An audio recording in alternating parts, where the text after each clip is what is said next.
માયા આહિર અને એના દીકરા જયરાજના લુખ્ખાઓ દ્વારા કોળી સમાજના યુવાન ઉપર જીવલેણ હુમલો કર્યો.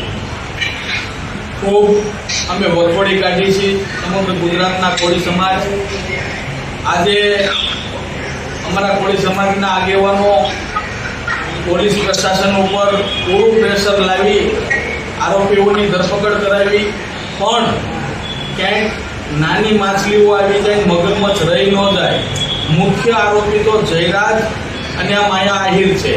એના કહેવાથી આ નવનીતભાઈ ઉપર જીવલેણ હુમલો થયો છે. જેથી કરીને જ્યારે એને મારતા ત્યારે વિડીયોના માધ્યમથી પણ બતાવતા તો પોલીસ પૂરેપૂરી તપાસ કરે, કોને વિડીયો બતાવતા ક્યાંક એવું ન બને કે નાની માછલીઓ આવી જાય, મોટા મગરમચ્છ રહી જાય. તો એ 100% વિસ્તારની અંદર પણ આ જયરાજ અને એના લુખાઓનો આતંક છે. આ લોકોને કાયદા અને વ્યવસ્થાનું ભાન કરવામાં આવે અને આ બંનેને જાહેર રસ્તા ઉપર સરઘસ કાઢવામાં આવે એવી સમગ્ર ગુજરાતના કોળી સમાજની માંગ છે. અને જે જીવલેણ હુમલો કર્યો એનો વિડીયો પણ વાયરલ થયો.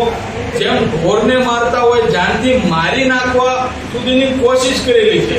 તો પ્રથમ તો પોલીસ આની અંદર 307ની ગંભીર કલમ લગાડે, જીવલેણ હુમલો કર્યો છે. અને આ જે આરોપીને પકડ્યા એ સચોટ એની ઊંડાણપૂર્વક તપાસ થાય અને જયરાજ અને માયા આહિરને પણ એની અંદર ઉમેરવામાં આવે. કારણ કે મેન આરોપીઓ આ લોકો છે. એને જ્યારે ફોન કર્યો, એક તો જ્યારે સ્ટેજ ઉપરથી મોટી મોટી ફાકા બોલતારી મોટી વાતો કરે છે સંસ્કારની, પણ એના ખાટલે કોટ એના દીકરામાં જ સંસ્કાર નથી. જો એને એવું કહેવું જોઈએ તો એના જયરાજ એના દીકરાને એના બાપાને કહેવું જોઈએ તમારે જવું ન બોલવું જોઈએ. પણ ગોયલા માફી માંગી લીધી.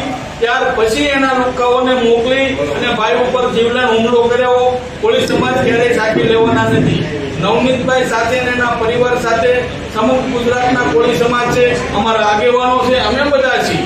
આને સંપૂર્ણ ન્યાય મળે અને જયરાજ અને આ માયા આહિરને પણ આની અંદર સજા મળે, 307ની કલમનો ઉમેરો થાય એવી અમારી ઉગ્ર માંગ છે.